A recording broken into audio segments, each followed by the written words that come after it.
Hello friend, welcome to high target point. हमने CHO exam के लिए 1000 एमसीक्यूज़ की सीरीज़ स्टार्ट की थी। उसका आज पार्ट 4 देखेंगे हम।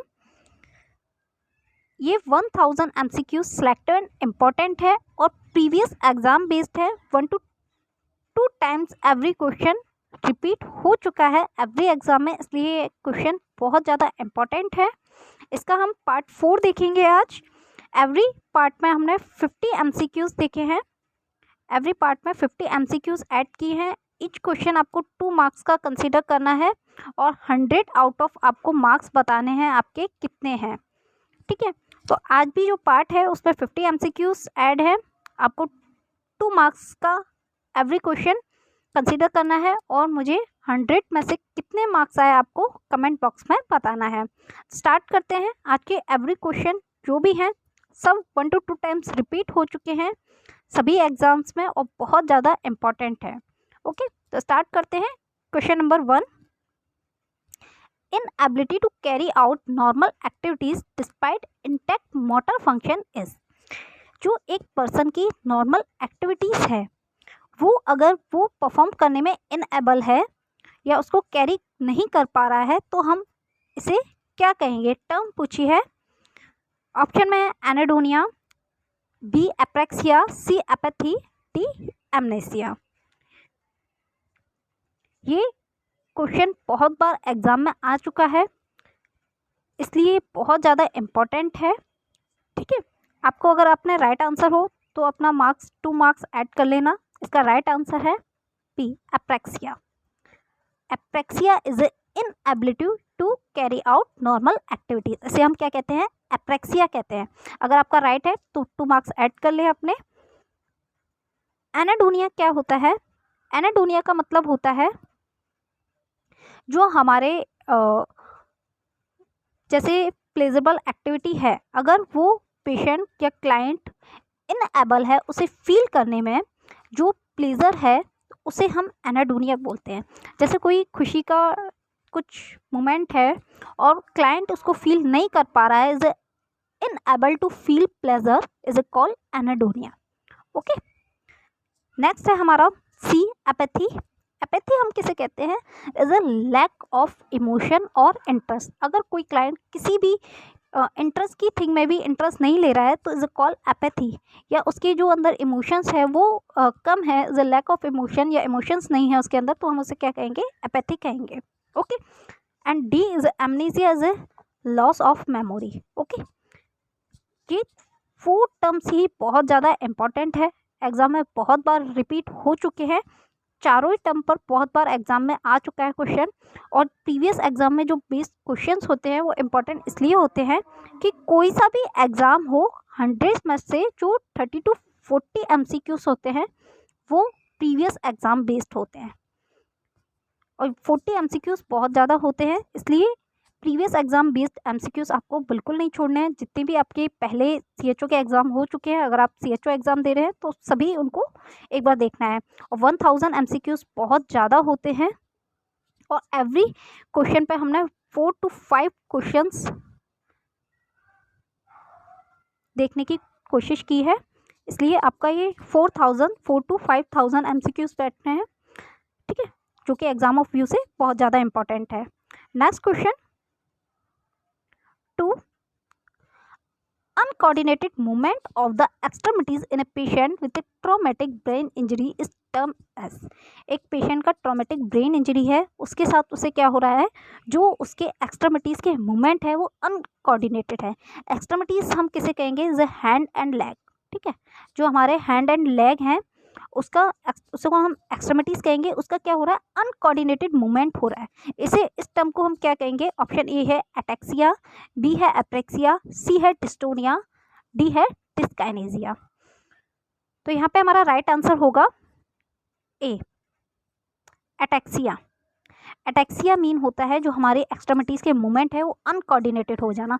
एग्जाम्पल 4 आपने देखा होगा, कोई एक चेयर पे पेशेंट बैठा है, कोई क्लाइंट बैठा है, वो अपने लेग को अप डाउन करता जाता है, एक ही एक्टिविटीज़ को बार बार करता जाता है, जैसे लेग को अप डाउन करता जाएगा, इज अनकोऑर्डिनेटेड मूवमेंट। ओके, इसे हम क्या कहते हैं? एटैक्सिया कहते हैं। ये किसका सिम्टम होता है? ईपीएस का, एक्स्ट्रा पाइरामिडल सिम्टम। बोलते हैं हम इसे, ठीक है, ईपीएस बोलते हैं। अदर्स टर्म को क्या बोलते हैं, एप्रेक्सिया क्या होता है, एप्रेक्सिया का मतलब होता है डिफ़िकल्ट विथ स्किल्ड मूवमेंट। जो हमारी डेली की एक्टिविटीज़ है, ठीक है, डेली की जो हमारी एक्टिविटीज़ है, अगर पेशेंट उसको नहीं कर पा रहा है, उसको करने में उसे डिफ़िकल्टी हो रही है, that's called apraxia, difficulty with skilled movement. Fourth है हमारा डिस्टोनिया।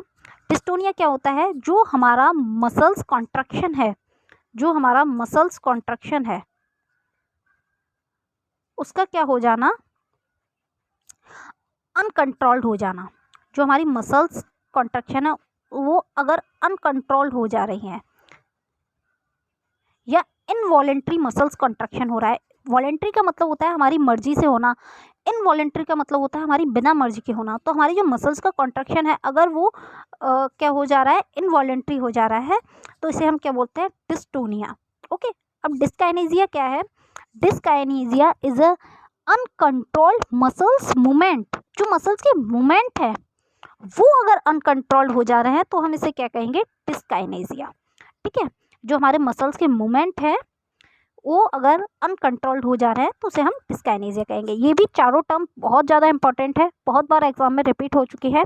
एक क्वेश्चन और पूछा जाता है, जो हमारा एटेक्सिया है इसे हम और क्या कहते हैं, is also called impaired coordination, impaired coordination. Exam में ये क्वेश्चन पूछा जा चुका है कि इम्पेयर्ड कोऑर्डिनेशन को हम और क्या बोलते हैं, तो एटेक्सिया, ठीक है। नेक्स्ट क्वेश्चन,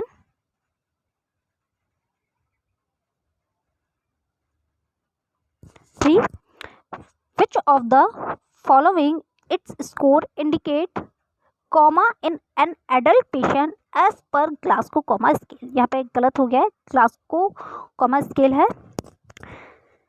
इसने पूछा है कि ग्लासको कॉमा स्केल के अकॉर्डिंग हम पेशेंट को कॉमा की कंडीशन कब इंडिकेट करेंगे, कितने स्कोर पर।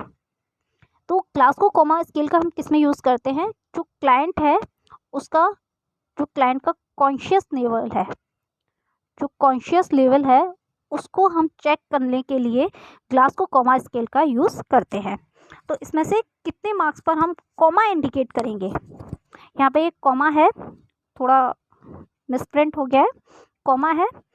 ग्लासको कॉमा स्केल का जो हमारा टोटल स्कोर होता है वो होता है 15 और लो स्कोर होता है 3। 0 हम इसमें कैपेबल नहीं मानते, ओके, 0 कैपेबल नहीं मानते तो हमारा ए तो होगा नहीं आंसर। 15 हमारा क्या होता है, हाईएस्ट मार्क होता है, और लोवेस्ट कितना होता है, 3। ये एग्जाम में पूछा जाता है कि ग्लासको कॉमा स्केल का हाईएस्ट मार्क कितना होता है, तो 15 होता है, और लोवेस्ट कितना होता है, तो 3 होता है। ओके, अब इसमें कॉमा की कंडीशन मानी है तो 12 तो हमारा एक हेल्थी में आ जाएगा। यहाँ पे हमारा राइट आंसर सबसे लो हम देखेंगे, 5 हमारा क्या होगा, राइट आंसर होगा। अगर यहाँ पे 3 होता तो वो भी हमारा राइट आंसर होगा। 5 to 3 हमारा क्या रहेगा, स्कोर कॉमा इंडिकेट करेगा। ओके, तो हमारा राइट आंसर यहाँ पे क्या होगा, बी। ग्लासको कॉमा स्केल का हम एलओसी चेक करते हैं, लेवल ऑफ कॉन्शियसनेस। क्लाइंट का जो एलओसी लेवल है उसको चेक करते हैं। टोटल हमारा हाईएस्ट मार्क्स रहता है 15, लोवेस्ट मार्क्स रहता है हमारा 3। Okay, next question 4, which of the following activity is increased by sympathetic nervous system। इसमें पूछा है कि इनमें से कौन सी एक्टिविटी इंक्रीज होगी अगर सिंपैथेटिक नर्वस सिस्टम क्या होगा, स्टिमुलेट होगा, या सिंपैथेटिक नर्वस सिस्टम के साथ कौन सी एक्टिविटी इंक्रीज होती है। ऑप्शन में HR, heart rate, secretion of digestive juice, C secretion of saliva, D all of the above. तो हमारा यहाँ पे राइट आंसर क्या होगा, हमारा सिंपैथेटिक जो नर्वस सिस्टम होता है ना, वो क्या होता है, ये क्या करता है, connect the internal organ to brain by spinal nerve. Okay, यहाँ पे आपको ये समझना है सिंपैथेटिक नर्वस सिस्टम क्या करता है हमारा एसएनएस। आपको यहाँ पे अपने आप राइट आंसर पता चल जाएगा। जो हमारा एसएनएस है वो क्या करता है, connect the internal organ to brain by spinal nerve. जो हमारे ये क्या है, ब्रेन है, ये हमारी स्पाइनल कॉर्ड है। तो इंटरनल जो हमारे ऑर्गन्स है उसको ब्रेन से कनेक्ट करता है स्पाइनल कॉर्ड के through. When stimulate this nerve, जब जिस नर्व से कनेक्ट करता है, अगर वो नर्व स्टिमुलेट होती है तो क्या होता है, वहाँ पे कहाँ जा रहा है, ब्रेन में, तो क्या होगा, increase HR, increase HR, increase blood flow, ठीक है, टू मसल्स, ये हमें देखने को मिलेगा। तो हमारा राइट आंसर क्या होगा यहाँ पे, HR, heart rate, heart rate क्या होगी, इंक्रीज होगी, ब्लड फ्लो भी इंक्रीज होगा। Okay, next question 5, damage to which of the following lead to Guillain Barre syndrome, इसमें से किसके डैमेज होने पर गुलेन-बार सिंड्रोम होता है। इसमें ऑप्शन में है ब्रेन पैरेन्काइमा, बी है पेरिफेरल नर्वस सिस्टम, सी है स्पाइनल कॉर्ड, डी है थायराइड ग्लैंड। जीबीएस क्या है, इसे हम शॉर्ट फॉर्म में क्या बोलते हैं, जीबीएस। ओके, जीबीएस बोलते हैं, GBS condition in which the immunise system attack the nerve, जो हमारा इम्यूनाइज सिस्टम है वो हमारे क्या करता है, नर्व्स को अटैक करने लग जाता है, हमारा ही इम्यूनाइज सिस्टम हमारी नर्व्स को अटैक करने लग जाए, गुलियन-बार सिंड्रोम। तो किसकी वजह से किसको डैमेज होगा, तो होगा गुलियन-बार सिंड्रोम, जीबीएस बोलते हैं जिसे हम। हमारा राइट आंसर है यहाँ पे पेरिफेरल नर्वस सिस्टम, जो हमारा पेरिफेरल नर्वस सिस्टम है उसके डैमेज होने की वजह से क्या होता है, Guillain Barre syndrome. Okay, it's a very important question, बहुत बार एग्जाम में पूछा जा चुका है कि गुलियन-बार सिंड्रोम किसके डैमेज होने की वजह से होता है, तो पेरिफेरल नर्वस सिस्टम के डैमेज होने की वजह से होता है। और गुलियन-बार सिंड्रोम में होता क्या है, GBS is a condition in which the immunise system attack the nerves. Okay, next question, simple and very important question, number of spinal nerve is, जो स्पाइनल नर्व है उसके कितने नंबर होते हैं। तो यहाँ पे ये हमें देखना है कि पेयर्स में दिए हैं ऑप्शन या सिंगल में दिए हैं। तो ऑप्शन आपके सामने है, राइट आंसर होगा हमारा यहाँ पे सी, 31 पेयर्स। ओके, 31 पेयर क्या है हमारा राइट आंसर है, ये क्या होती है हमारी spinal nerve. Okay, spinal nerve हमारी कितनी होती है, 31 pair. Next question,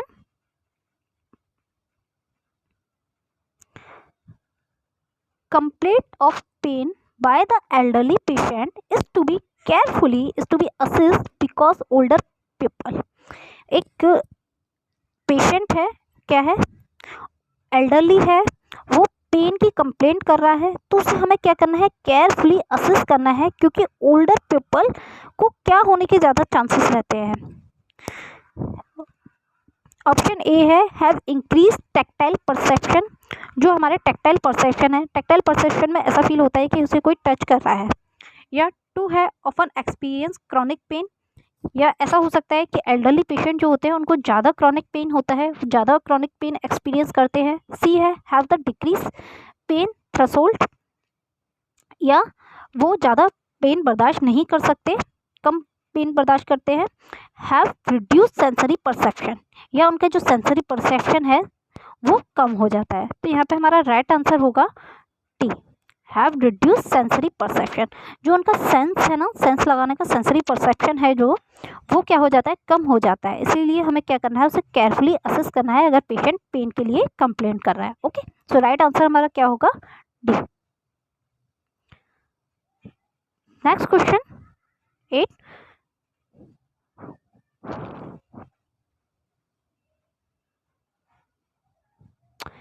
which of the following condition is an early symptom of myasthenia gravis।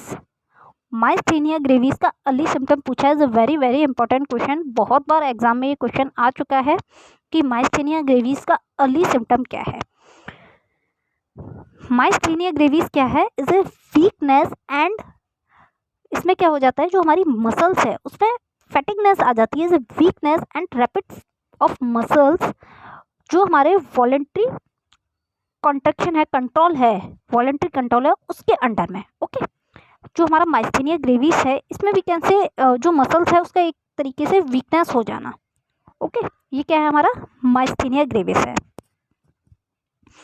इसमें हम अगर अदर टर्म से देखें तो सिंपली माइस्थेनिया ग्रेविस को हम बोल सकते हैं जो हमारा नर्व और मसल्स का कम्युनिकेशन है वो क्या हो जाता है, यहाँ पे ब्रेक डाउन हो जाता है। जैसे ये क्या है, हमारी मसल्स हैं, ये हमारी इसमें नर्व्स हैं, ये मसल्स हैं हमारी, ये क्या है, इसमें नर्व्स हैं। इनका जो कम्युनिकेशन है उसका क्या हो जाना, ब्रेक डाउन हो जाना, ब्रेक डाउन हो जाना।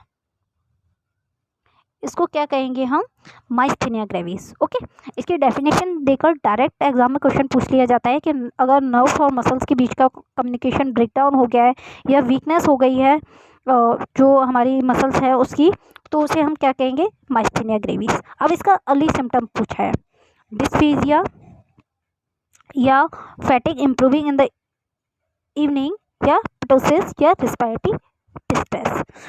तो राइट आंसर हमारा यहाँ पे क्या होगा, C, ptosis. Ptosis is a dropping of eyelids, dropping of eyelids। Okay, ptosis को हम क्या बोलते हैं, डायरेक्ट एग्जाम में क्वेश्चन ये भी पूछा जाता है, dropping of eyelids is called ptosis which is early symptom of myasthenia gravis. Okay,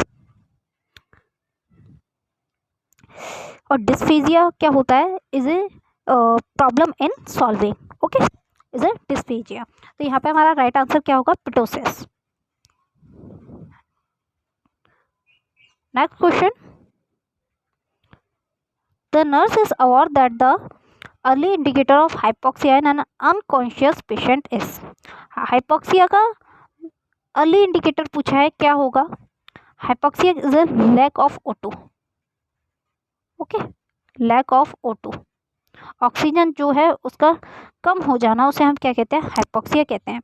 unconscious patient में हाइपोक्सिया का अर्ली इंडिकेटर पूछा है, क्या होगा, ए है cyanosis of extremities, Altered respiration, hypertension या रेस्टलेसनेस। यहाँ पे हमारा राइट आंसर क्या होगा, D,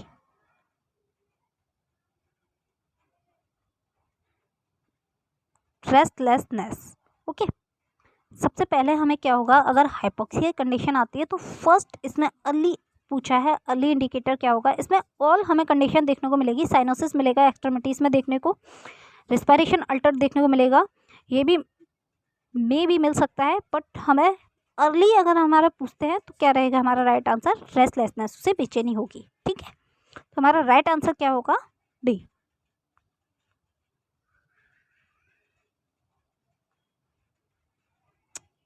next question 10, very important question, the cranial nerve which regulate the heart rate is. इसमें से क्रेनियल नर्व पूछी है, कौन सी क्रेनियल नर्व है जो हार्ट रेट को रेगुलेट करती है, हमारी 12th क्रेनियल नर्व होती है, उसमें से कौन सी क्रेनियल नर्व है जो हार्ट रेट को, हमारी HR को रेगुलेट करती है। ऑप्शन ए है 7th, 8th या 6th या 10th, सॉरी 4th या 10th। तो यहाँ पे सबको ही राइट आंसर पता होगा, हमारी जो 10th क्रेनियल नर्व है वो क्या करती है, हमारी HR को रेगुलेट करती है। ठीक है, हार्ट रेट को रेगुलेट करती है। और इस पर अदर्स क्वेश्चन क्या बनते हैं, वेरी इंपॉर्टेंट क्वेश्चन बनता है इस पर कि जो हमारी 10th क्रेनियल नर्व है ये क्या है, longest cranial nerve. Okay, exam में डायरेक्ट पूछा जाता है कि कौन सी क्रेनियल नर्व सबसे ज़्यादा लॉन्गेस्ट है, तो 10th क्रेनियल नर्व हमारी क्या है, लॉन्गेस्ट क्रेनियल नर्व है। और जो हमारी 7th है ये क्या है, फेशियल नर्व है। ओके, एग्जाम में किसी भी नर्व पे क्वेश्चन पूछ लिया जाता है, तो हमारी 7th क्रेनियल नर्व क्या है, फेशियल नर्व है हमारी। और 8th क्या है, वेस्टिबुलो ऑक्लियर। ओके, वेस्टिबुलो ऑक्लियर है। और जो हमारी 4th है वो क्या है, ट्रॉक्लियर क्रेनियल नर्व।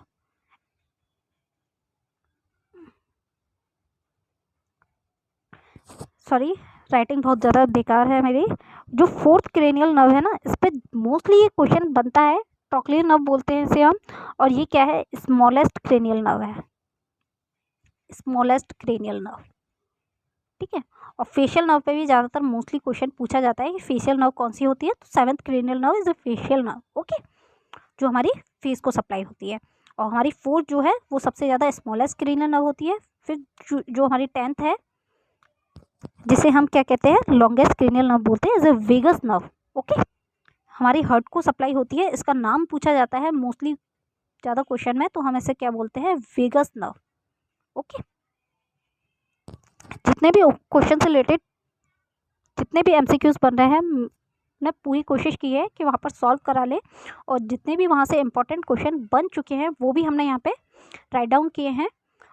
ये बहुत ज़्यादा इंपॉर्टेंट क्वेश्चन है, मोस्टली ज़्यादा एग्जाम में पूछा जाता है कि कौन सी क्रेनियल नर्व हमारी हार्ट रेट को रेगुलेट करती है, तो वेगस नर्व होती है, 10th क्रेनियल नर्व होती है, सबसे ज़्यादा लॉन्गेस्ट होती है, ठीक है, जो कि क्या करती है, हमारी हार्ट रेट को रेगुलेट करती है। Okay, next question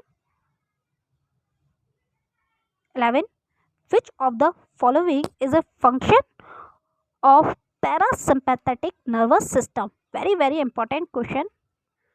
Which of the following is a function of parasympathetic nervous system? Parasympathetic nervous system का फंक्शन पूछा है, इसमें क्या होता है, तो ऑप्शन ए है contraction of arrector pili, stimulation of sweat gland, C acceleration of HR, D construction of pupil. तो यहाँ पे हमारा जो पैरासिम्पैथेटिक नर्वस सिस्टम का फंक्शन होगा वो है, राइट आंसर होगा हमारा डी, कंस्ट्रक्शन ऑफ पिपल। जो अदर फंक्शन है वो किसके हैं, सिंपैथेटिक नर्वस सिस्टम के हैं, ठीक है, सिंपैथेटिक नर्वस सिस्टम के हैं। जो भी मैंने बताया था आपको, हमारी एचआर जो इंक्रीज होती है, ब्लड फ्लो इंक्रीज होता है टू मसल्स को, वो हमारा किसका होता है, सिंपैथेटिक नर्वस सिस्टम का होता है। कैसे वर्क करता है सिंपैथेटिक नर्वस सिस्टम, वो भी अभी हमने देखा था। ये क्या है, फंक्शन सिंपैथेटिक नर्वस सिस्टम के हैं। और पैरासिम्पैथेटिक नर्वस सिस्टम क्या करता है, इसमें से राइट आंसर होगा हमारा डी, कंस्ट्रक्शन ऑफ पिपल। जो हमारा पैरासिम्पैथेटिक नर्वस सिस्टम है वो किसके लिए रिस्पॉन्सिबल होता है, is responsible for body rest and digestion response. That's clear. Parasympathetic nervous system हमारा रिस्पॉन्सिबल होता है बॉडी रेस्ट के लिए एंड डाइजेस्टिव रिस्पॉन्स के लिए। अदर फंक्शन जो है हमारे सिंपैथेटिक नर्वस सिस्टम के हैं। जो ये एरेक्टर प्लाई है, इस पर क्वेश्चन बनता है कि एरेक्टर प्लाई मसल्स हैं, ये हमारी ये एक मसल्स है, ये क्या काम करती हैं, ये क्या होती है, is it tiny muscles, tiny मतलब वी कैन से छोटी, is it this is a tiny muscles attach to base of hair. बहुत ज़्यादा इंपॉर्टेंट क्वेश्चन बनता है यहाँ पे, आपको सही से देखना है। दिस इज हेयर, ये हमारे हेयर हैं, इनका जो ये बेस है ये क्या होती है, इस बेस से कनेक्ट होती है। एरेक्टर प्लाई मसल्स जो है हमारी इज ए कॉन्टैक्ट, या हम बोल सकते हैं arrector pili muscles contact all causing the hair to stand up straight on the skin. जो आपने देखा होगा, एक आप कुछ इमोशनल हो जाते हैं तो आपके जो हैंड पर हेयर है या बॉडी हेयर है वो क्या हो जाते हैं, स्टैंड अप हो जाते हैं। उसमें कौन सा मसल्स फंक्शन करती है, एरेक्टर प्लाई मसल्स, ठीक है, उसको क्या करती है, स्टैंड अप द स्ट्रेट, जो हमारे हेयर हैं उसको स्टैंड अप करती है स्ट्रेट में, वो कौन करती है, एरेक्टर प्लाई मसल्स करती हैं। ओके, और ये कहाँ होती हैं, जो हमारे हेयर हैं उनके बेस में होती है, ठीक है, जो हमारे हेयर है उनके बेस में होती है और उनको स्टैंड अप करने में हेल्प करती है। आपने इमोशंस में ज़्यादातर फील किया होगा, जब आप इमोशनल होते हैं, कोई इमोशनल सीन देख रहे होते हैं या कभी भी इमोशनल होते हैं, तो आपके हेयर क्या हो जाते हैं, स्टैंड अप हो जाते हैं, स्ट्रेट, एकदम स्ट्रेट हो जाते हैं हेयर, हैंड पर, लेग पर या पूरी बॉडी पर, वो एरेक्टर प्लाई मसल्स करती है, ठीक है।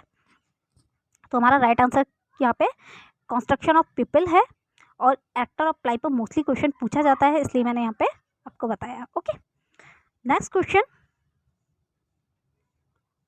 12, the nerve fiber which carry impulses from the receptor to the central nervous system are known as, very important question। जो हमारे नर्व फाइबर है which carry impulse from the receptor to the central nervous system, उसे हम क्या कहते हैं। इसमें पूछा है नर्व फाइबर्स जो इम्पल्सेस लेके जाते हैं रिसेप्टर से सेंट्रल नर्वस सिस्टम में, उसे हम क्या बोलते हैं, इनको हम क्या बोलते हैं, इन नर्व फाइबर को हम क्या बोलते हैं। बहुत ज़्यादा इंपॉर्टेंट क्वेश्चन है, मोस्टली एग्जाम में पूछा गया है ये। जैसे इसको आपको पूरी टर्म में हम एक बार समझा देते हैं। जैसे आपको यहाँ पे आपका ये हैंड है, यहाँ पे आपका मॉस्किटो ने कट किया, बाइट किया, ठीक है। आपके हैंड पर मॉस्किटो ने जैसे ही बाइट किया तो वो क्या है, रिसेप्टर है। उससे क्या गए, नर्व फाइबर उस इम्पल्सिस को कैरी आउट कर कर लेकर गए कहाँ, सेंट्रल नर्वस सिस्टम में। सेंट्रल नर्वस सिस्टम से फिर रिस्पॉन्स आता है, एकदम हमारा हाथ चलता है उस मच्छर पर, मॉस्किटो को आप क्या कर देते हैं, मार देते हैं, ठीक है। ये जो ले जा रहा है इम्पल्सिस, इस टर्म को पूछा है क्या कहते हैं।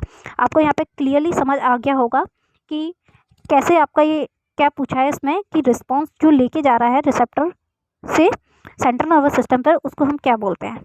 जब तक आपको अगर ये क्लियर नहीं होता पूरा कि क्या एग्जाम में ये क्वेश्चन पूछ रहा है, क्या टर्म है इसकी, कैसे इम्पल्सिस जा रहे हैं, तब तक आप राइट आंसर आपको रिमेंबर नहीं रहेगा। ओके, तो यहाँ पे ऑप्शन में है A afferent, B efferent, C synapse, D nodes of Ranvier. तो यहाँ पे हमारा राइट आंसर होगा ए एफरेंट। ये जो लेके गया ना इम्पल्सिस को इज ए एफरेंट, और जो वापस रिस्पॉन्स आया ना इज ए एफरेंट, ठीक है।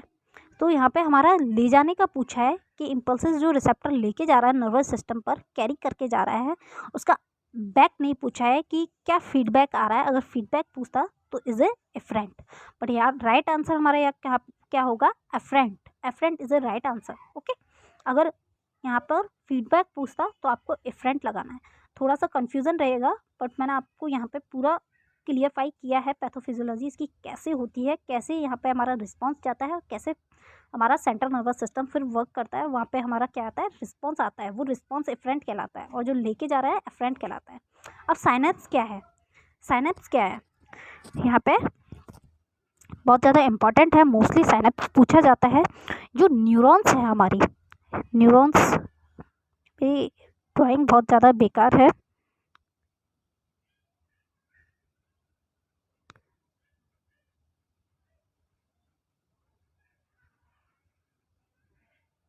ये क्या है, हमारा न्यूरॉन है, ठीक है।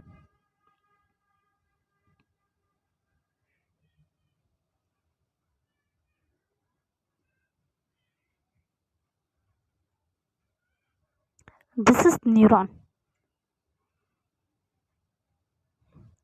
ब्रेन की जो फंक्शनल यूनिट है ना उसे हम न्यूरॉन कहते हैं, ठीक है। तो ये हमारा न्यूरॉन है, जो न्यूरॉन्स के बीच में बिटवीन न्यूरॉन्स गैप होता है ना उसे हम क्या बोलते हैं, साइनेप्स बोलते हैं।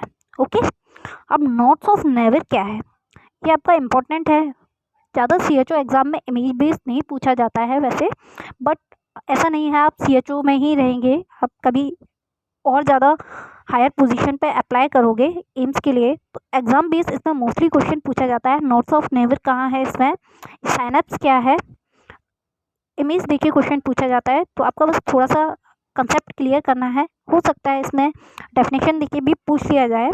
तो ये जो है इसे हम क्या बोलते हैं, माइलिन शीट बोलते हैं, ठीक है, माइलिन शीट बोलते हैं, इज ए माइलिन शीट। ये जो है ना माइलिन शीट है हमारी, ये हमारा न्यूरॉन है जो मैंने डायग्राम बनाया है, इज ए न्यूरॉन। ओके, ये जो आपकी माइलिन शीट के बीच में ये आपको कैप दिखाई दे रहा है ना, इसे हम क्या बोलते हैं, nodes of never, nodes of never या रेनवेर भी बोलते हैं इसे, ठीक है। ये जो आपको इसमें गैप दिखाई दे रहा था इज ए नोड्स ऑफ रेनवेर। ठीक, साइनेप्स क्या होता है, between two neurons gap. Okay, तो यहाँ पे हमारा कंसेप्ट क्लियर हो गया। एफरेंट, एफरेंट क्या होता है, राइट आंसर हमारा ए होगा। अगर आपने राइट आंसर अपना माइंड में सेटअप किया हो तो आप 2 मार्क्स ऐड कर सकते हैं। नेक्स्ट क्वेश्चन, कोई भी ये नहीं सोचे कि हम 50 MCQs में इतना टाइम दे रहे हैं, आप जितना हो सके कंसेप्ट क्लियर करें। अगर कंसेप्ट क्लियर नहीं है ना तो 500 MCQs भी वेस्ट है। अगर आप 500 MCQs भी इतने टाइम में पढ़ रहे हैं ना तो वो भी वेस्ट है। अगर आप सिर्फ उसमें रट्टा दे रहे हैं, सिर्फ आंसर दे रहे हैं, एग्ज़ाम तक आपको वो रिमेंबर भी नहीं रहेंगे। और अगर आप 50 to 100 MCQs भी पर डे पढ़ रहे हैं ना विथ रेशनल के साथ, और उसका एवरी कंसेप्ट क्लियर है, जितना उसमें से हो रहा है क्वेश्चन आपको पूरा समझ आ रहा है, जितने अदर्स एमसीक्यूज बन रहे हैं, अदर जो ऑप्शन है वो क्यों नहीं है राइट आंसर, और जो राइट आंसर है वो कैसे है, ये जब तक आपका कंसेप्ट क्लियर नहीं है ना, तब तक आपका वो क्वेश्चन पढ़ना बेकार है। अगर आपको 100 क्वेश्चंस भी कंसेप्ट के साथ मिल रहे हैं और रेशनल मिल रहा है, उसका पूरा आपका रेशनल क्लियर है, उसमें कंसेप्ट क्लियर है, तो आपका ये 100 एमसीक्यूज बेस्ट है कंपेयर टू इस 5000 एमसीक्यूज में। अगर आप 1000 एमसीक्यूज भी पढ़ ले रहे हैं और आपका कंसेप्ट क्लियर नहीं है तो वो बिल्कुल वेस्ट है। ओके, तो आप बस खुद पे आप जो भी पढ़ रहे हैं उसको अच्छे से पढ़ो, बाकी कोई दिक्कत नहीं है। अगर आप ज़्यादा एमसीक्यूज कवर नहीं कर पा रहे हो तो जितना कवर करो उनको अच्छे से पढ़ो, ठीक है। नेक्स्ट क्वेश्चन है 13, which of the following function is a not likely to be affected by vagus nerve. Vagus nerve हमारी 10th क्रेनियल नर्व थी, 10th क्रेनियल नर्व थी हमारी, ठीक है। इसमें से पूछा है कि कौन सा फंक्शन इसमें से अफेक्टेड नहीं होता है वेगस नर्व के थ्रू। तो यहाँ पे हमारा राइट आंसर क्या होगा, आपको यहाँ पे और राइट आंसर आइडेंटिफाई कर लेना चाहिए जितना मैंने बताया था उसके अकॉर्डिंग, क्योंकि जो हमारी वेगस नर्व है ना वो हार्ट रेट में सप्लाई होती है और विथ कहाँ होती है, एचआर के थ्रू डाइजेशन भी जो हमारा स्टोमच है वहाँ पर भी होती है, ठीक है। हमारी वेगस नर्व कहाँ कहाँ होती है, हार्ट रेट में सप्लाई करती है और स्टोमच में भी जाती है। तो कौन सा इसमें से फंक्शन नहीं इफेक्ट होता है, तो जहाँ वेगस नर्व नहीं जाती है वहाँ उसका कोई फंक्शन नहीं होगा। देखो हार्ट रेट तो है ही, एचआर मेंटेन करती है, हमारी हार्ट रेट को देखती है वेगस नर्व, उसका काम देखती है। स्टोमच में जा रही है तो पैनक्रियाटिक सिक्रेशन भी देखेगी, पेरिस्टालसिस मूवमेंट भी देखेगी, बट टंग से उसे जीभ से कोई मतलब नहीं रहेगा, जीभ से उसे कोई मतलब नहीं रहेगा। जो आपकी टंग है वेगस नर्व को उससे क्या मतलब जो उसके फंक्शन को इफेक्ट करेगी। अगर आपको किसी चीज़ से मतलब नहीं होगा तो आप उसके फंक्शन क्यों इफेक्ट करोगे। तो ऐसे ही वेगस नर्व को टंग से कोई मतलब नहीं है आपकी, तो उसका कोई भी फंक्शन को अफेक्ट नहीं करेगी। अगर वेगस नर्व में कोई प्रॉब्लम होगी तो वो कहाँ जा रही है, हार्ट रेट पे जा रही है, पैनक्रियाटिक सिक्रेशन देख रही है, पेरिस्टालसिस मूवमेंट देख रही है, जो भी डाइजेशनल सिस्टम है, जो भी स्टोमच का फंक्शन है उसको देख रही है, वहाँ पे भी स्टिमुलेट होती है वो। अगर वो अफेक्ट होगी तो वहाँ के फंक्शन को अफेक्ट करेगी, टंग से नहीं करेगी। यहाँ पे कौन सी नर्व अफेक्ट करती है हमारी वो मैं अभी आपको नहीं बताऊंगी, जो नेक्स्ट क्वेश्चन मैंने इस रिलेटेड पुट किया है वो भी बहुत ज़्यादा इंपॉर्टेंट है, हम उसको वहाँ देखेंगे, ठीक है। Next question 14, flapping hand tremor is seen in which of the following condition. Hand जो है ना उसमें ट्रेमर्स आ जाना, फ्लैपिंग ट्रेमर्स आना, वो किस कंडीशन में देखने को मिलते हैं। ऑप्शन ए है यूरेमिक सिंड्रोम, बी है क्रॉनिक रीनल फेलियर, सी है hepatic encephalopathy, D all of the above. Right answer हमारा यहाँ पे होगा D all of the above. अगर यूरेमिक सिंड्रोम होता है, क्रॉनिक रीनल फेलियर होता है या हेपेटिक एंसेफेलो होती है तो हमें क्या होता है, फ्लैपिंग हैंड ट्रेमर्स देखने को मिलते हैं, ठीक है। ये सारी कंडीशन क्या करती है, फ्लैपिंग ट्रेमर्स कॉज करती हैं, ओके। क्योंकि ये क्या कर रही हैं, यूरिया को कम एक्सक्राउट कर रही हैं, अमोनिया बढ़ा रही हैं, जिसकी वजह से क्या होता है, हमें फ्लैपिंग ट्रेमर्स देखने को मिलता है, ओके।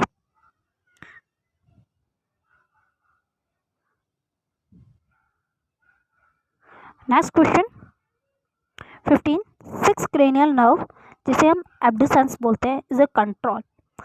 यहाँ पे 6 क्रेनियल नर्व पूछी है जिसे हम क्या बोलते हैं, यहाँ पे नाम भी दिया है 6 क्रेनियल नर्व का, एब्ड्यूसेंस।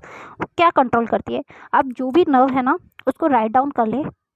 ऑल 12 क्रेनियल नर्व्स क्या है, बहुत ज़्यादा इंपॉर्टेंट है, इनके नाम पूछे जाते हैं कि इनके नाम क्या है।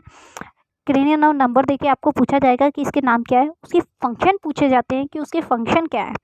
आपको नेक्स्ट पार्ट में मैं एक इमेज पुट करूँगी जिसमें आपको 12 ही क्रेनियल नर्व दी होंगी और 12 ही उसके फंक्शन दिए होंगे, कैसे कैसे वो फंक्शन करती है, कहाँ कहाँ सप्लाई होती है, कैसे फंक्शन करती है, ठीक है। तो यहाँ पे 6 क्रेनियल नर्व पूछी हैं, मोस्टली तो आपकी जितनी भी क्रेनियल नर्व है यहाँ पे मैंने आपको कवर करा ली हैं। यहाँ पे 6 क्रेनियल नर्व का पूछा है, क्या कंट्रोल करती है, movement of eye ball, taste perception, closure of epiglottis या मूवमेंट ऑफ द टंग। तो ये राइट आंसर है यहाँ पे A, movement of eye ball. जो हमारी आई बॉल है ना, आइस में जो आई बॉल होती है उसके मूवमेंट्स को कंट्रोल करती है हमारी 6 क्रेनियल नर्व। क्रेनियल नर्व बहुत ज़्यादा इंपॉर्टेंट है, मोस्टली इसमें 1 to 2 क्वेश्चंस एग्जाम में जरूर पूछे जाते हैं। क्रेनियल नर्व नाम देके पूछा जाता है कि ये क्रेनियल नर्व क्या फंक्शन करती है, किसको कंट्रोल करती है, या इस नंबर की क्रेनियल नर्व का क्या नाम है, सबसे लॉन्गेस्ट क्रेनियल नर्व कौन सी है, शॉर्टेस्ट कौन सी है। ठीक है, तो आपको नेक्स्ट पार्ट में इसका इमेज मिल जाएगा। यहाँ पे हमारी 6 क्रेनियल नर्व क्या करती है, movement of the eye ball. Okay, next question, which of the following function is influenced by autonomous nervous system। Autonomous nervous system के द्वारा कौन सा फंक्शन इन्फ्लुएंस होता है, knee jerk response, pupillary reflex, peristalsis of the intestine, या blinking of eye. तो right answer है यहाँ पे हमारा जो पेरिस्टाल्सिस ऑफ द इंटेस्टाइन, जो स्टमच का फंक्शन है ना, वो कौन करता है, ऑटोनोमस नर्वस सिस्टम करता है। तो पेरिस्टाल्सिस ऑफ द इंटेस्टाइन किसके द्वारा इन्फ्लुएंस होंगे, ऑटोनोमस नर्वस सिस्टम के द्वारा। ठीक है, राइट आंसर हमारा क्या होगा यहाँ पे, C. Next question 17, which one of the following is not a neurotransmitter. इसमें सभी न्यूरोट्रांसमीटर्स हैं सिर्फ एक को छोड़ के। ऑप्शन है cortisone, acetylcholine, epinephrine, nor epinephrine. Right answer होगा हमारा यहाँ पे जो हमारी नॉर एपिनेफ्रिन और एपिनेफ्रिन है, ये दोनों ही हमारे क्या है, न्यूरोट्रांसमीटर है। एसिटाइलकोलिन भी क्या है, हमारी न्यूरोट्रांसमीटर है, बट कॉर्टिसोन क्या है, हमारा न्यूरोट्रांसमीटर नहीं है। Is A anti inflammatory drug, is a anti inflammatory drug. Okay, ये क्या है, ड्रग है एंटी इन्फ्लामेटरी। तो एसिटाइलकोलिन, एपिनेफ्रिन, नॉर एपिनेफ्रिन क्या है, हमारे न्यूरोट्रांसमीटर्स हैं, बट कॉर्टिसोन क्या है, is A anti inflammatory drug. Next question 18, an assessment specific to safe administer of IV mannitol is। इसमें से पूछा है क्वेश्चन में कि IV मैनिटोल आप दे रहे हैं पेशेंट को, एडमिनिस्टर कर रहे हैं, तो कौन सा असेसमेंट करना, कौन सा स्पेसिफिक असेसमेंट सेफ रहेगा। अगर मैनिटोल चल रही है किसी क्लाइंट को, तो आप कौन सा असेसमेंट चेक करेंगे कि वो क्या रहेगा, सेफ रहेगा। थोड़ा इसमें मिसप्रिंट हो गया है ये। Vital signs, weight daily check करेंगे, या हावरली यूरिन आउटपुट करेंगे, या लेवल ऑफ कॉन्शियसनेस चेक करेंगे। तो मैनिटोल में क्या इंपॉर्टेंट होगा यहाँ पे, हमारा राइट आंसर होगा यूरिन आउटपुट,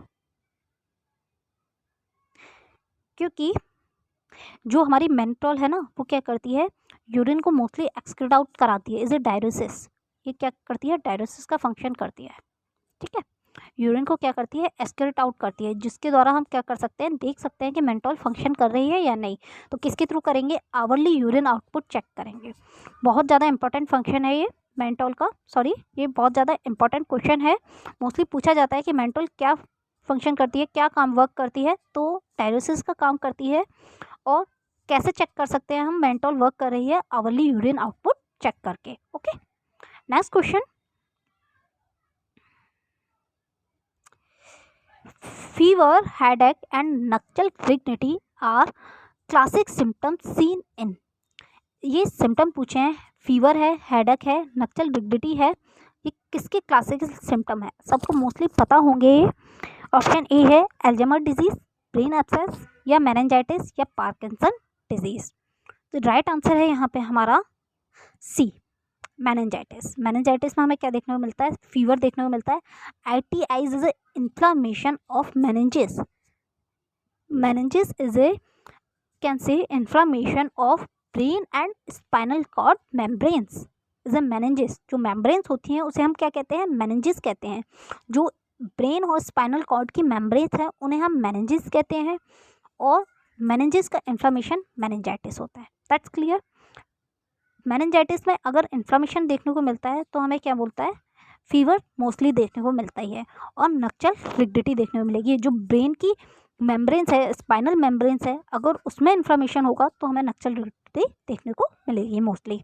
ओके, अब अदर जो टर्म्स हैं मोस्टली पूछा जाता है कि अल्जाइमर डिजीज़ क्या है, पार्किंसन डिजीज़ क्या है, इन दोनों पर मोस्टली क्वेश्चन बनता है अल्जाइमर डिजीज़ और पार्किंसन डिजीज़ पर। तो अल्जाइमर डिजीज़ क्या है, is a destroy memory and other mental function is A Alzheimer disease. ठीक है, अल्जाइमर डिजीज़ क्या है, जो हमारे memory and other mental function है उसका डिस्ट्रॉय हो जाना। इसे हम मोस्टली इस पे एक और क्वेश्चन बनता है कि अल्जाइमर डिजीज़ को हम क्या कहते हैं, तो सेनाइल डेमेंशिया बोलते हैं इसे, सेनाइल डेमेंशिया। ठीक है, सेनाइल डेमेंशिया बोलते हैं is A Alzheimer disease. Parkinson disease पे हम आगे क्वेश्चन में पूरी डिटेल देखेंगे पार्किंसन डिजीज़ क्या है। यहाँ पे हमारा अल्जाइमर डिजीज़ में हमने देख लिया is a destroy memory and other function, mentally functions का डिस्ट्रॉय हो जाना is a also called senile dementia. यहाँ पे हमारा राइट आंसर क्या होगा, मेनिंजाइटिस होगा, is the inflammation of meninges, meninges is a brain and spinal cord membrane. Okay, next question 20, inability to speak or understand the spoken words is known as। Very important question, simple question है, बहुत important है, mostly exam में पूछा जा चुका है, UP NHM exam में बहुत बार ये क्वेश्चन पूछा जा चुका है। यहाँ पे पूछा है जो अगर क्लाइंट है वो बोल नहीं पा रहा है, इनेबल है स्पीक में, और जो स्पोकन वर्ड्स हैं सामने वाला जो बोल रहा है उसको भी अंडरस्टैंड नहीं कर पा रहा है, इसको हम क्या कहेंगे, तो राइट आंसर है हमारा aphasia, C, aphasia is the right answer, inability to speak और understand the spoken words. Agnosia क्या है, एग्नोसिया भी एग्जाम में बहुत बार पूछ चुके हैं, is a loss of ability to identify people और ऑब्जेक्ट। जो पीपल हैं, ऑब्जेक्ट्स हैं, उसको हम अगर नहीं आइडेंटिफाई कर पा रहे हैं, आप अपने फ्रेंड को नहीं पहचान पा रहे हो, किसी ऑब्जेक्ट को, सिंपली ऑब्जेक्ट है कोई, उसको नहीं आइडेंटिफाई कर रहा है कर पा रहे हो, is a agnosia. Okay, is A agnosia. ये भी यूपी एनएचएम एग्जाम में बहुत बार एग्जाम में ये क्वेश्चन पूछा जा चुका है। सी है हमारा राइट आंसर है, सी। बी जो है हमारा एप्रेक्सिया। एप्रेक्सिया क्या है, is a difficulty with skill movement, हम पहले भी ये देख चुके हैं। और insomnia is a loss of sleep. ठीक है, पेशेंट सही से इसमें सो नहीं पाता है, is A insomnia. Okay, next question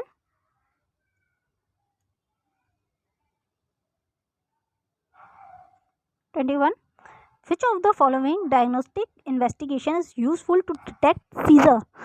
scissor को पूछा है कि सीजर को हम किस डायग्नोस के द्वारा डिटेक्ट कर सकते हैं, किस इन्वेस्टिगेशन के द्वारा। सीटी स्कैन है, ईईजी है, एमआरआई है, एक्सरे, तो सबको पता है जो हमारी ईईजी है उसके द्वारा हम क्या करते हैं, सीजर को डिटेक्ट करते हैं। ठीक है, ईईजी क्या है, एंसेफेलो इकोग्राफी भी बोलते हैं हम इसे, इसके द्वारा हम क्या कर सकते हैं, सीजर को डिटेक्ट कर सकते हैं। Okay, next question 22, which of the following condition is most commonly cause ischemic stroke. इसमें से इस्केमिक स्ट्रोक का कौन सा मोस्ट कॉमनली कॉज है, एवी मालफॉर्मेशन, कोकेन यूज, या हेड ट्रॉमा, या रप्चर ऑफ एन्यूरिज्म। यहाँ पे हमारा राइट आंसर होगा बी। कोकेन का यूज़ अगर कर रहा है कोई पेशेंट तो उसको मोस्टली क्या हो सकता है, इस्केमिक स्ट्रोक हो सकता है। ठीक है, तो कोकेन का यूज़ बहुत ज़्यादा बेकार रहता है यूज़ करना इसका। कोकेन क्या करती है, इस्केमिक स्ट्रोक कॉज करती है। CVA बोलते हैं हम इसे, CVA cerebrovascular accident. Ischemic stroke का सेकंड नेम पूछा जाता है तो हम इसको CVA बोलते हैं, सेरेब्रोवैस्कुलर एक्सीडेंट। इसमें क्या होता है, is a damage of brain due to decrease blood supply. जो ब्लड सप्लाई है अगर वो ब्रेन में नहीं पहुंच पा रही है, उसका वहाँ पर क्या हो रहा है, डैमेज हो रहा है ब्रेन का, तो इसे हम क्या बोलेंगे, इस्केमिक स्ट्रोक बोलेंगे। Okay, next question 23, which of the cranial nerve disorder cause Bell's palsy. Very important question, इसमें से पूछा है कि बेल्स पैल्सी कौन सी क्रेनियल नर्व कॉज करती है, 7th है, 5th है, 10th है, या वेस्टिबुलो-ऑक्लियर। इसमें कौन सी cranial nerve Bell's palsy cause करेगी। राइट आंसर है हमारा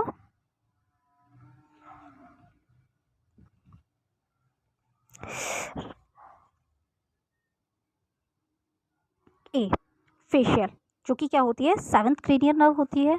मैंने आपको बताई थी seventh cranial nerve is a facial nerve, जिसकी वजह से क्या होता है, बेल्स पेल्सी होता है, ठीक है, is a paralyse of face, Bell's palsy, ठीक है। ट्राइगोनल हमारी फिफ्थ क्रेनियल नर्व को बोलते हैं। वेगस नर्व हमारी 10th क्रेनियल नर्व होती है। वेस्टिबुलो ऑक्लियर नर्व हमारी होती है, जो मैंने आपको पहले ही बताई थी, vestibulocochlear is a 8th cranial nerve, ठीक है। मोस्टली आपकी नर्व्स यहाँ पे कवर हो चुकी हैं, फिर भी आपको नेक्स्ट वीडियो में आपका इमेज मिल जाएगा और नर्व्स का नेम एंड इसको हम कैसे, इसका फंक्शन होता है, इसके क्या क्या नाम होते हैं नंबर वाइज, ओके।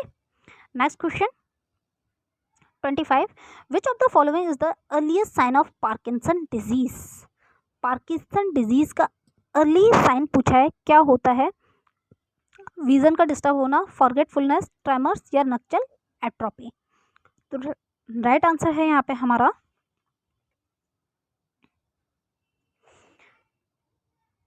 सी, ट्रेमर्स, ठीक है। पार्किंसन डिजीज में पेशेंट को मोस्टली क्या देखने को मिलता है, ट्रेमर्स। इसमें क्या हो जाता है, डोपामिन का लेवल डिक्रीज हो जाता है, डोपामिन लेवल क्या हो जाता है, डिक्रीज हो जाता है, ओके, जिसकी वजह से क्या होता है, हमें ट्रेमर्स देखने को मिलता है, okay. Next question, muscles hypertonicity with increase resistance to stretch is called as. Muscles में क्या हो जाना, हाइपरटोनिसिटी हो जाना विथ इंक्रीज रेसिस्टेंस स्ट्रेच, जो स्ट्रेच है वो उसका भी क्या हो जाना, बढ़ जाना, इसे हम क्या कहेंगे, एटोनिसिटी, स्पास्टिसिटी या जर्किंग मूवमेंट या रिफ्लेक्सेस। तो राइट आंसर है यहाँ पे हमारा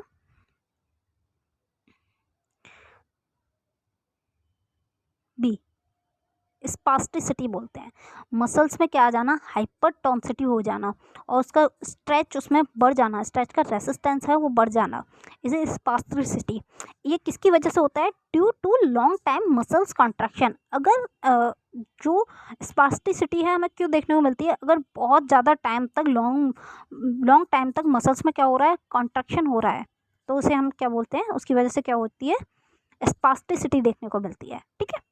next question 26, degenerative neurological disorder include which of the following। degenerative neurological disorder पूछा है कि इसमें से कौन सा है, हंटिंगसन डिजीज, ग्लायोमा, पैगेट डिजीज या ओस्टियोमेलेसिया। degenerative neurological disorder में कौन सा इंक्लूड होता है, राइट आंसर है हमारा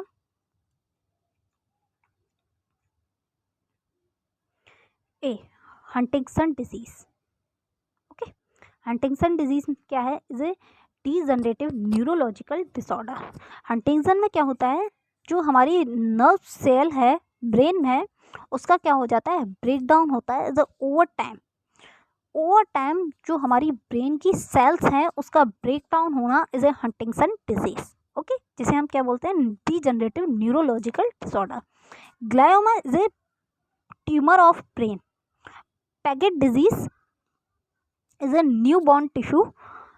इसमें क्या हो जाता है, रिप्लेस हो जाते हैं, जो हमारे न्यू बॉर्न टिश्यू है ना वो रिप्लेस हो जाते हैं ओल्ड बॉर्न टिश्यू में, ओके, इसे हम क्या बोलते हैं, पैगेट डिजीज बोलते हैं।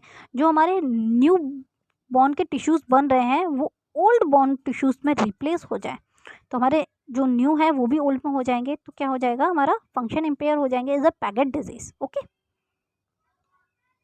Next question, muscles hypertonicity with increase resistance to stretch, ये रिपीट हो गया है क्वेश्चन, इसका राइट आंसर हमारा वही था, spasticity, okay. Next question 27, which of the following term is used to describe oedema in the optic nerve. जो हमारी ऑप्टिक नर्व है उसके अंदर अगर एडिमा हो जा रहा है, फ्लूइड का फिल हो जाना इज एडिमा, तो इसको हम क्या कहेंगे। ऑप्शन ए है एंजियोन्यूरोटिक एडिमा, पैपिलोडेमा, ग्लोकोमा या लिम्फेडेमा। हमारा राइट आंसर होगा यहाँ पे पैपिलोडेमा। इसमें क्या होता है, पैपिलोडेमा अगर ऑप्टिक नर्व में हमारा एडिमा हो जा रहा है, फ्लूइड का कलेक्शन हो जा रहा है, तो उसे हम क्या कहेंगे, पैपिलोडेमा। ग्लोकोमा मोस्टली पूछा जाता है, इसमें क्या हो जाता है, अगर जो फ्लूइड बढ़ गया है, अगर फ्लूइड हमारी जो ऑप्टिक नर्व है उसमें फ्लूइड इंक्रीज हो गया है बहुत ज़्यादा, एक्वामस फ्लूइड बोलते हैं जिसे हम, वो इंक्रीज होने की वजह से जो हमारी ऑप्टिक नर्व है वो डैमेज हो जा रही है, तो उसे हम क्या बोलेंगे, glaucoma. Okay, next question, lower motor neurons lesion cause, जो मोटर न्यूरल लीजन है वो भी लोअर साइड, वो क्या कॉज करते हैं, फेशियल मसल्स का paralyse, hyper active and abnormal reflexes या इंक्रीज मसल्स टोन या हाइपरट्रॉफी ऑफ मसल्स। इसमें मोटर न्यूरॉन के लीजन पूछे हैं वो भी लोअर साइड, वो क्या कॉज करेंगे, तो राइट आंसर हमारा यहाँ पे क्या होगा, फ्लेजिड मसल्स पैरालाइज, जो हमारी फेस है या फेजिड मसल पैरालाइज, जो हमारी फेस की मसल्स है उसका पैरालाइज। ये हमारा ब्रेन है, जो मोटर न्यूरॉन्स है इसमें अगर लोअर साइड होंगे तो लोअर साइड हमारा फेस कनेक्ट होता है, तो सिंपल सा है, कहाँ पर पैरालाइज होगा, फ्लेजिड मसल पैरालाइज होंगे। ठीक है, next question, the most common type of brain neoplasm is, जो ब्रेन का ट्यूमर है जिसे हम ब्रेन न्यूप्लाज्म बोलते हैं, मोस्ट कॉमन कौन सा टाइप है वो, इसमें है एक्यूस्टिक, न्यूरोमा, ग्लायोमा, एंजियोमा। अभी मैंने आपको इससे पहले वाले क्वेश्चन में बताया था कि ग्लायोमा क्या है, is A tumour of brain, is a type of tumour of brain, तो ये क्या होता है, मोस्ट कॉमन भी होता है, मैंने वहाँ इसलिए नहीं बताया कि मैंने क्वेश्चन पुट किया था यहाँ पे, तो ये क्या होता है, मोस्ट कॉमन होता है, जो भी बहुत बार एग्जाम में पूछा जा चुका है, very important question. Okay, glioma क्या है, is a most common type of brain tumour. Next question, upper motor neurons lesion cause, अब अपर मोटर पूछा है, न्यूरॉन लीजन क्या कॉज करेंगे, पहले लोअर दिया था, ठीक है, तो फ्लेजिड मसल पैरालाइज नहीं होगा, सबको पता है, हाइपर एक्टिव रिफ्लेक्सेस या इंक्रीज मसल टोन या लॉस ऑफ वॉलंटरी कंट्रोल, तो यहाँ पे हमारा राइट आंसर सबको पता होगा, क्या होगा, टी। ठीक है, जो हमारे वॉलंटरी कंट्रोल है, जो हमारा नर्वस सिस्टम है वो इफेक्ट होगा यहाँ पे। ओके, तो ऊपर हमारा क्या आएगा, वॉलंटरी कंट्रोल कहाँ से आएंगे, हमारे ब्रेन से आएंगे फंक्शंस, वो क्या होगा यहाँ पे, लॉस होगा। Okay, next question,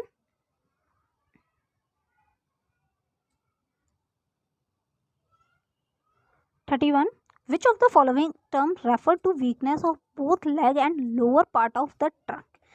very very important question, बहुत बार एग्जाम में पूछा जा चुका है, इसमें टर्म पूछी है, जो हमारे बोथ लेग है ना and lower part of the trunk, या तो बोथ लेग या lower part of the trunk, उसका क्या हो जाना, या तो वीकनेस हो जाना या पैरालाइज हो जाना, उसे हम क्या बोलते हैं, पैरापेरेसिस, क्वाड्रीपेरेसिस, हेमीप्लेजिया या tetraplegia.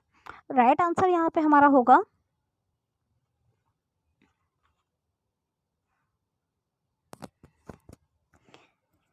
A, पैरापेरेसियास।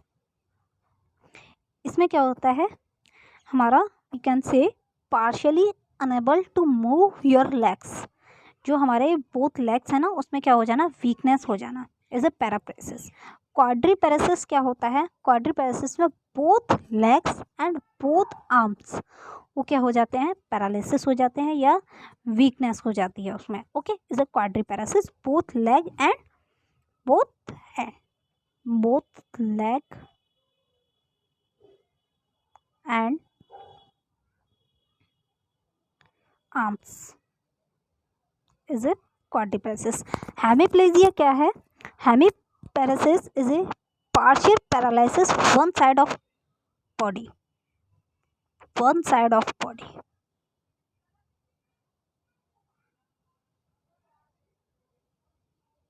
One side of body का पैरालिसिस होना। ओके, पैरापेरेसिस आपका जो बोथ लेग हैं उसका वीकनेस हो जाना, quadriparesis both leg and arms का होना, hemiplegia one side of body का पैरालाइसिस हो जाना, टेट्राप्लेजिया जो बोथ लेग हैं हमारे, बोथ हैंड है उसमें से एक रह जाना, जैसे आपका क्या होगा, ये आपके बोथ हैंड है, ये आपके लेग है, इसमें से क्या होगा, इतना पार्ट क्या हो जाएगा, अफेक्टेड हो जाएगा, वन हैंड रह जाएगा, is a tetraplegia. Okay,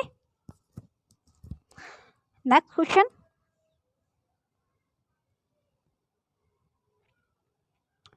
digoxin digoxin क्या है? Is a calcium channel blocker, cardiac glycoside, thrombolytic या anti angina drug? Right answer हमारा होगा इसमें बी, कार्डियक ग्लाइकोसाइड। डिगॉक्सिन क्या है? कार्डियक ग्लाइकोसाइड है।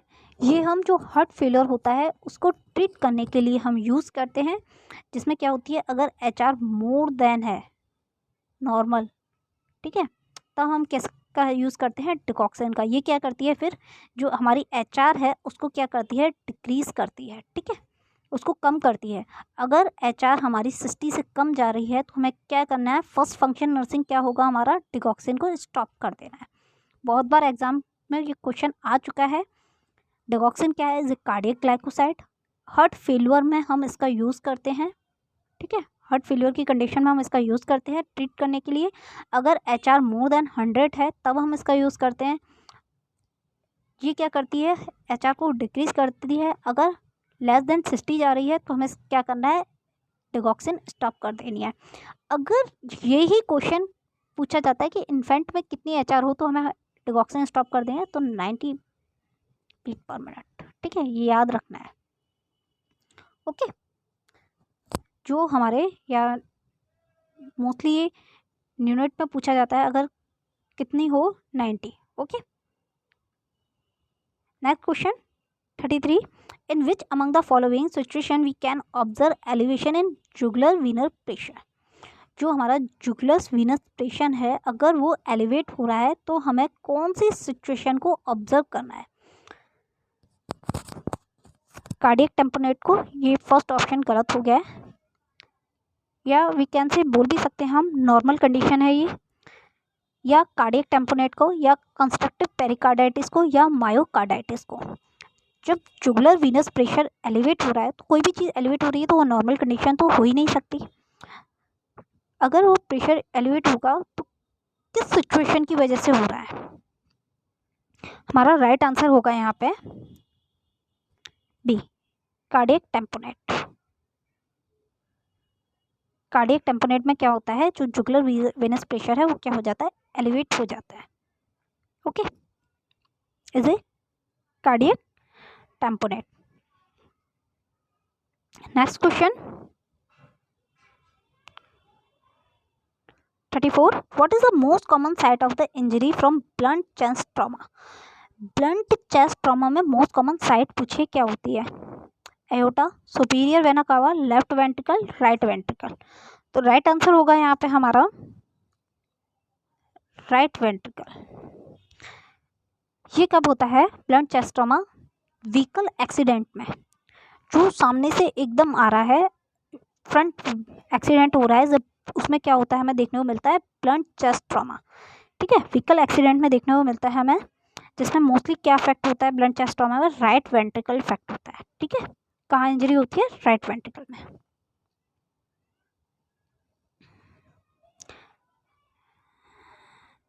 Next question, which of the following condition can decrease oxygen demand on the heart?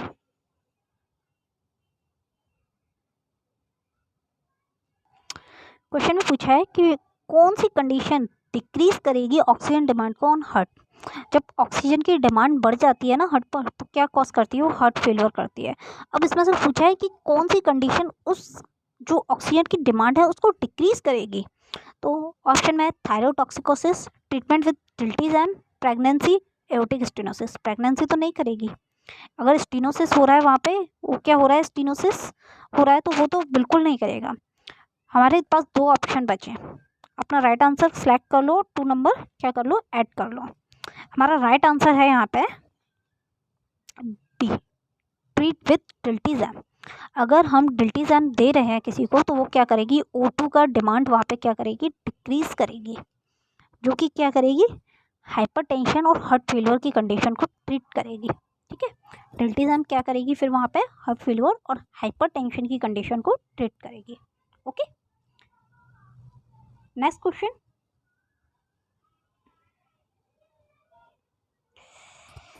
Which among the following is not suggestive of acute myocardial infection. इसमें से क्या myocardial infection में नहीं होता है acute myocardial infection? Option A है sudden onset severe central chest pain, एकदम से जो सडन ऑनसेट होता है सीवियर सेंट्रल चेस्ट पेन नहीं होता है, या बी है a sudden onset burning hypogastric pain, जो हाइपोगैस्ट्रिक एरिया है उसमें एकदम बर्निंग सडनली पेन होना, सी है a new onset complete heart block, या डी है सडन डेथ। तो इनमें से क्या नहीं होता एक्यूट मायोकार्डियल इन्फ्रैक्शन में? हमारा राइट आंसर है यहाँ पे डी, ए ऑनसेट बर्निंग हाइपोगैस्ट्रिक पेन। अब यहाँ पे हाइपोगैस्ट्रिक का कोई मतलब नहीं है एरिया में पेन होने का, वो भी बर्निंग पेन होने का, तो ये क्या होता है हमारा एक्यूट मायोकार्डियल इन्फेक्शन में नहीं हो सकता। सडन डेथ भी कॉज कर सकता है, वो न्यू ऑनसेट कर सकता है हार्ट ब्लॉक की, जो कि मोस्टली करता ही है एमआई हमारा, और sudden onset severe central chest pain भी करता है। ठीक है, इसका जो मोस्ट कॉमन सिम्टम है वो क्या है? चेस्ट पेन है एमआई का। ठीक है, जो मायोकार्डियल इन्फेक्शन में क्या होता है, जो हमारी कॉर्नरी आर्टरी है ना उसके थ्रू ब्लड सप्लाई स्टॉप हो जाती है हमारी हार्ट को, इज ए मायोकार्डियल इन्फेक्शन। ठीक है, इसका मोस्ट कॉमन कॉज क्या होता है? एथेरोस्क्लेरोसिस, और मोस्ट कॉमन सिम्टम क्या होता है? Chest pain. Okay, next question, angina pain that occur during activity और emotional stress is. Angina pain पूछा है जो कि कब हो रहा है, मोस्टली कब हो रहा है? एक्टिविटी करते टाइम हो रहा है और इमोशनली स्ट्रेस लेते टाइम हो रहा है। तो कौन से टाइप का ये एंजाइना पेन है? स्टेबल एंजाइना है, प्रीमेंटल एंजाइना है, अनस्टेबल एंजाइना है, या वेरिएंट एंजाइना है? राइट आंसर हमारा यहाँ पे क्या होगा? ए, स्टेबल एंजाइना। स्टेबल एंजाइना हम इसको क्यों बोल रहे हैं? हमें पता है अगर हम एक्टिविटी करेंगे तो हमको क्या होगा? पेन होगा, is a stable angina, we know that. और अनस्टेबल एंजाइना क्या होता है? जब हम रेस्ट कर रहे हैं, रेस्ट पोजीशन में है, उस टाइम क्या हो रहा है? पेन हो रहा है, is A unstable angina. Okay, next question, which of the following is not a cause and risk factor of cardiac arrest? Cardiac arrest का पूछा है, कौन सा इसमें से कॉज या रिस्क फैक्टर नहीं है? ऑप्शन ए है हाइपरकैलेमिया, हाइपरग्लाइसीमिया, हाइपोवोलेमिया, हाइपोक्सिया। तो हमारा राइट आंसर है यहाँ पे बी, हाइपरग्लाइसीमिया। हाइपरग्लाइसीमिया क्या होता है? जो हमारा ग्लूकोज है उसका क्या हो जाना? बढ़ जाना, इंक्रीज हो जाना, इंक्रीज ग्लूकोज लेवल, जो कि क्या कॉज नहीं करती? Cardiac arrest. बाकी अगर पोटेशियम लेवल बढ़ रहा है, हाइपोवोलेमिया हो रहा है, फ्लूइड की कमी हो रही है, हाइपोक्सिया हो रहा है, तो क्या कॉज करेगा? कार्डियक अरेस्ट करेगा। मोस्ट कॉमन कॉज है हाइपोक्सिया, क्या करता है? कार्डियक अरेस्ट करता है, सिंपल सा है। हाइपोवोलेमिया भी करेगा, फ्लूइड का लेवल कम होगा तो हाइपरकैलेमिया भी करता है। ठीक है, पोटेशियम का लेवल कम होता है, बट ग्लूकोज का यहाँ पर कोई फंक्शन नहीं है। ठीक है, next question, which of the following medication should be withheld a week before cardiac surgery?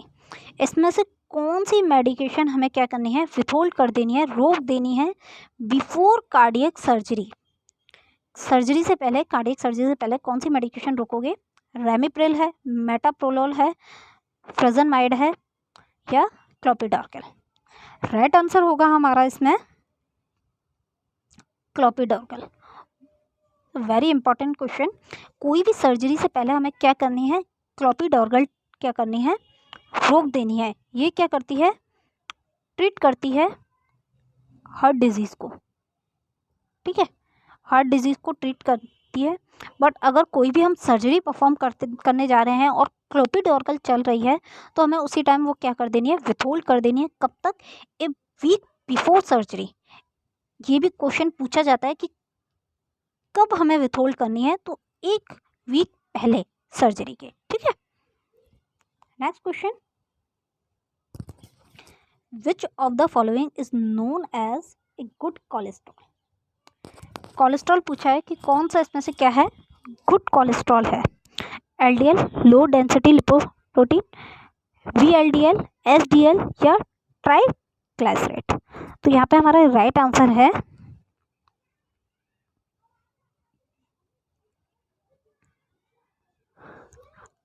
High density lipoprotein. Okay, is a good cholesterol. जो हमारा कोलेस्ट्रॉल लेवल है वो कितना होना चाहिए, शुड लेस देन 200 mg/dl। ठीक है, कितना होना चाहिए, लेस देन 200 mg/dl। और एचडीएल जो हाई डेंसिटी लिपोप्रोटीन है उसे हम क्या बोलते हैं, गुड कोलेस्ट्रॉल बोलते हैं।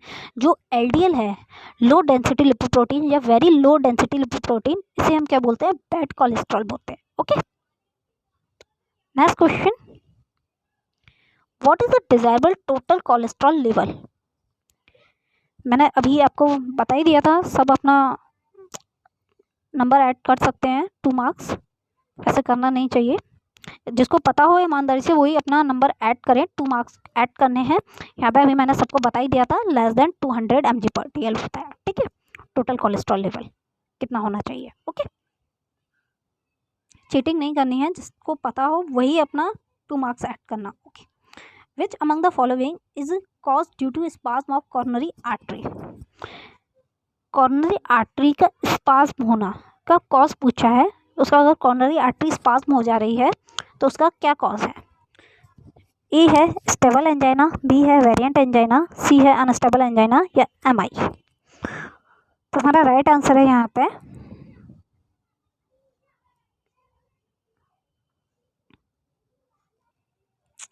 क्वेश्चन में पूछा है कि कौन से टाइप का फैट क्या कंसीडर करता है हार्मफुल टू द बॉडी। कौन सा फैट है जो बॉडी को हार्म करेगा। ये क्वेश्चन आ चुका है एग्जाम में पहले भी बहुत बार।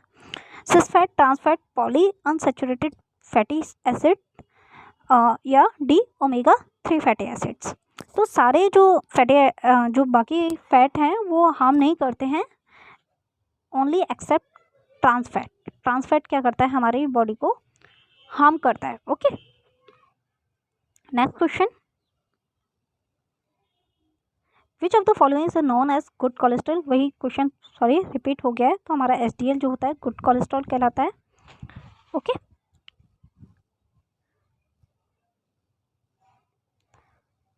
Next question, the most common cause of new onset complete heart block is.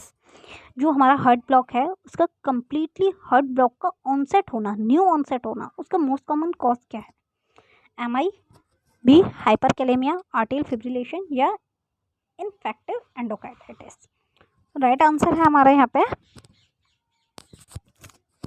A, M आई क्या कॉज करता है। अभी हमने पढ़ा था कि एम आई क्या क्या कॉज कर सकता है, तो उसमें था कि new onset complete heart block, जो हमारा डी ऑप्शन था उसमें। ठीक है, तो मायोकार्डियल इन्फेक्शन कॉज कर सकता है ये। Okay, next question, which among the following is not a manifestation of hyperlipidaemia.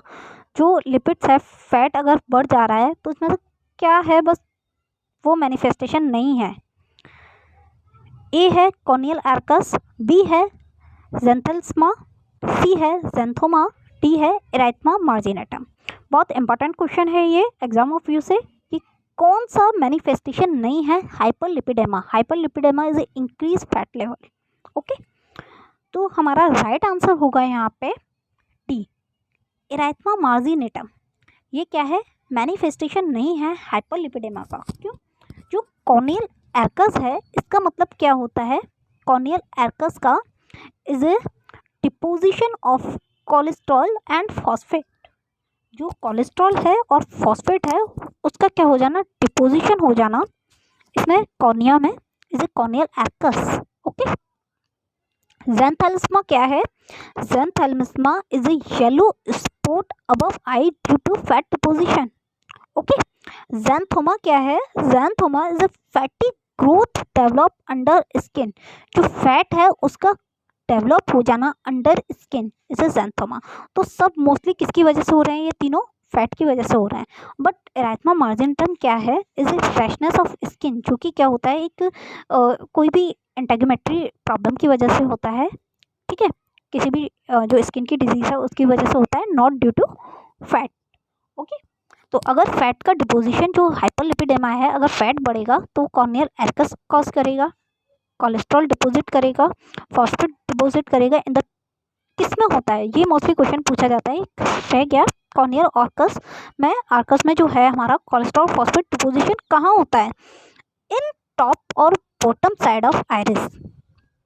जो हमारी आइरिस है ना, मोस्टली कहाँ होता है, जो हमारी आइरिस है उसके टॉप में या उसके बिल्कुल बॉटम में, या तो उसके बिल्कुल टॉप में जाके डिपोजिशन होगा या उसका बिल्कुल बॉटम में नीचे साइड होगा आइरिस के, कॉर्नियल एर्कस में, ठीक है। कोलेस्ट्रॉल और फॉस्फेट का ज़ैंथोमा में क्या होगा, आपका येलो स्पॉट होगा above the eye due to the fat deposition, और ज़ैंथोमा में क्या होगा, is a fatty growth development under skin. तो सब किसकी वजह से हो रहा है, फैट का जो लेवल है वो इंक्रीज होने की वजह से, लिपिड का, ठीक है। Next question, temperature of the labour room should be maintain between. जो लेबर रूम है उसका टेम्परेचर पूछा है कितना होना चाहिए।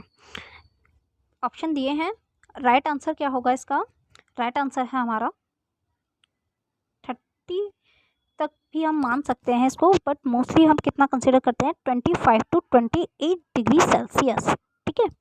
एज ए रूम टेम्परेचर ही है 25 to 28 डिग्री सेल्सियस हमारा क्या होता है, लेबर रूम टेम्परेचर होता है, okay. Next question 48, if patient is in the active phase of the labor it means the cervical dilation is। Patient क्या है, एक्टिव फेज में है, तो सर्वाइकल डायलेशन कितना होगा, हमारा राइट आंसर होगा 4 सेंटीमीटर और मोर। मोस्टली बहुत बार एग्जाम में पूछा जा चुका है, लास्ट जो CHO एग्जाम हुआ है उसमें भी ये क्वेश्चन पूछा जा चुका है कि एक्टिव फेज में कितना सेंटीमीटर सर्विस का डायलेशन होता है, तो 4 सेंटीमीटर होता है, ठीक है। ये क्या होती है, फर्स्ट स्टेज होती है latent and active phase. Latent phase में क्या होता है 4 सेंटीमीटर से लेस देन होता है, और जो हमारी एक्टिव फेज होती है मोर देन 4 सेंटीमीटर हो जाता है, ठीक है, okay. Next question 49, a standard way of calculating the due date of pregnancy is done by. जो इसमें EDD पूछी है कि एक्सपेक्टेड डेट ऑफ डिलीवरी जो हम कैलकुलेट करते हैं वो एक रूल के थ्रू करते हैं, उसे हम क्या बोलते हैं, तो यहाँ पे हमारा राइट आंसर होगा नेगल्स रूल बोलते हैं उसे, ठीक है। उसमें क्या करते हैं, जो LMP होती है लास्ट मेंस्ट्रुअल पीरियड का फर्स्ट डे लेते हैं हम, प्लस 9 मंथ उसमें ऐड करते हैं, ठीक है, 9 मंथ ऐड करते हैं प्लस 7 डेज, ओके। उससे हम क्या निकालते हैं, EDD निकालते हैं, expected date of delivery is a called Naegele's rule, okay. Next question, last question है 50 क्वेश्चन, स्टेज ऑफ शॉक। कितनी स्टेज होती है शॉक की, तो शॉक की हमारी स्टेज होती हैं 4, ठीक है, 4 स्टेज होती हैं शॉक की, ओके। ये हमारा लास्ट एंड फाइनल क्वेश्चन था। आपको कमेंट में आपके स्कोर बताने हैं कितने आए, आपके 100 में से स्कोर कितने आए हैं, इंटू 2 करके ज़रूर आपको कमेंट में बताना है, ओके। अगर वीडियो अच्छी लगी तो लाइक कर लें और सब्सक्राइब कर लें बाकी अदर्स पार्ट्स के लिए, ओके। Thank you.